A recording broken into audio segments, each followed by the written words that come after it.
ఆయుష్ ఏంటో తెలుసా? 1000 సంవత్సరాలు ఉండేది. బైబిల్ చదవండి తెలుస్తుంది. 970 సంవత్సరాలు ఎంత బ్రతికాడు ఒక ఆయన. 69 మెతుషాల బ్రతికాడు.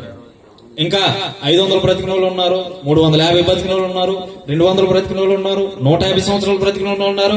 ఇప్పుడు చూస్తే ఆయుష్ మనిషికి ఎంత 60-70 కూడా కష్టమే.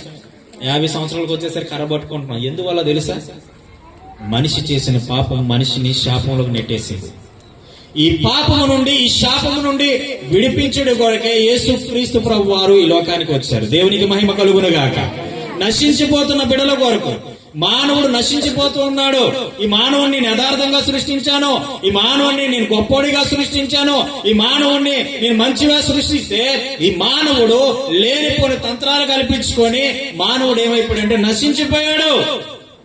ఆ నశించిపోయిన దానికి మన ఆదికాండము ఆరాధ్యంలో జరుగుతుంటది. మనుషులు భూమి మీద సృష్టించినందుకు దేవుడు హృదయంలో నొచ్చుకొని సంతాపం ఉందేనని రాయబడి.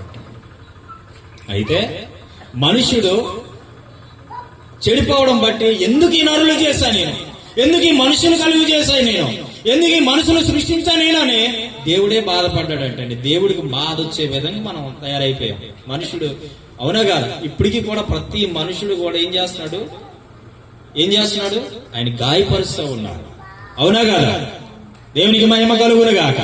అంటే ప్రతి వ్యక్తి కూడా ఆయన గాయపరుస్తూనే ఉన్నారు. వారు తెలియక గాయపరిస్తే మనం తెలిసి గాయపరుస్తాం. అలాంటి మానవులు మళ్ళీ దేవుడే కనికరించి, దేవుడే ప్రేమించి, దేవుడే మళ్ళా మనిషిని ఏం చేశాడో తెలుసా? ఈ మనిషిని రక్షించాలంటే